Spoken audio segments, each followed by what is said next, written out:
I would like to see MEG to become one of those terms that is synonymous with Hagerstown, in the way that the Maryland Theater, or the Maryland Symphony Orchestra, or the City Park are synonymous with Hagerstown. That I'd like to think that MEG, the Maryland Entertainment Group, could grow to be something that was equally as iconic and synonymous with Hagerstown. We have a symphony, we have an opera, we have a handful of local community theater companies, which are great outlets for citizens in the area to come in, perform, and fill their artistic desire to be performers on stage, and that's great. What Hagerstown doesn't have, or it has now really, is a professional theater organization. Sam and Alyssa that put their heart, soul, and not a small amount of their own bank account into bringing this dream alive, which is what it really takes for an organization to become great, is people that really believe in it. I really just like the spirit of MEG, I suppose, and the way that they try to pioneer and go bigger and better, but they're willing to start out smaller in order to make those achievements. Every artist wants that blank slate to come into. MEG's current space is whatever we can make it to be, in that we have the ability to create what we need. It also forces us to be creative because it's was not built as a theater originally.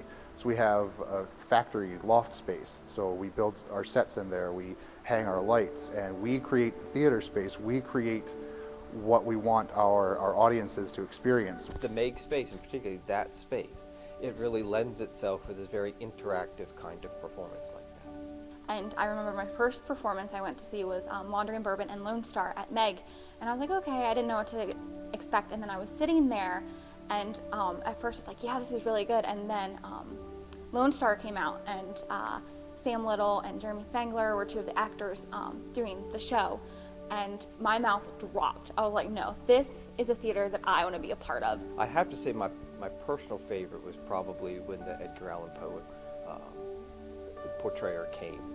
That was such a unique experience to see this man really transform himself, not only into the character of Edgar Allan Poe, but then to each of the characters within the stories themselves.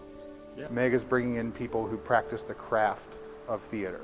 Professional actors and actresses and local artists, and they also use new and upcoming artists from the college. So for me as a student, that's especially great because I get to have this professional theater experience in an intimate and encouraging environment. Okay, so Zombie Town was the first outside of school show I'd ever done. I had the opportunity of playing more than one character at one time, which was a very big struggle for me. I'd never memorized more than like 3 lines. And in this show, I had a lot to memorize, and it wasn't just one character, there was like 4. I became associated with MEG through Alyssa Little, one of my professors here at HEC, and she talked to me about doing Midsummer Night's Dream, and I was like, yeah, I'll do it, and it was probably one of the best experiences I've ever had. Shakespeare in the Park in Hagerstown, that's amazing, that's great. That's exactly what we're trying to do with MEG. I really hope to see one day MEG be huge, where people you can talk to people from an hour away, and you can say, hey, have you ever been to Maryland Entertainment Group? And they can say, yeah, that's a great theater. This is an amazing thing that has begun and should continue. Our local residents and audiences to just continue to support the arts. In the times that we're living in, and with so much, whether it's political debate, atrocities around the world, that it's the arts that really do sustain us and support us, and that help us to deal with all of the challenges that are facing us in this modern age.